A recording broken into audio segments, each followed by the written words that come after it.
त्र्यंबकेश्वर तालुक्यात बनावट नोटा छापणारी टोळी अटकेत. त्र्यंबकेश्वर तालुक्यातील तळेगाव शिवारात बनावट नोटा तयार करणाऱ्या टोळीवर नाशिक ग्रामीण स्थानिक गुन्हे शाखा, नाशिक शहर पोलीस व त्र्यंबकेश्वर पोलिसांच्या संयुक्त पथकाने छापा टाकून 5 जणांना ताब्यात घेतले. ही कारवाई ऑगस्ट 12 रोजी गोपनीय माहितीच्या आधारे करण्यात आली. तळेगाव शिवारातील हिरामण दाते यांच्या बंगल्यात बनावट नोटा तयार केल्या जात असल्याची माहिती पोलिसांना मिळाली होती.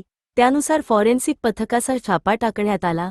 कारवाईत अमरेश्वर सुधाकर आईथा 37, दासहरी प्रसाद सत्यई 36, गोकुळ आनंदराव दाते 56, हिरामण पुंजा दाते 56 आणि मच्छिंद्र भगवान घनदाट यांना ताब्यात घेण्यात आले.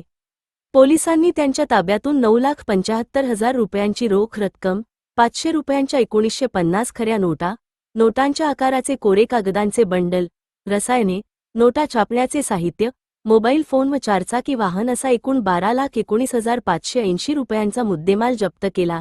या प्रकरणी त्र्यंबकेश्वर पोलीस ठाण्यात गुन्हा दाखल करण्यात आला असून पुढील तपास सुरू आहे. Desk news Marathi.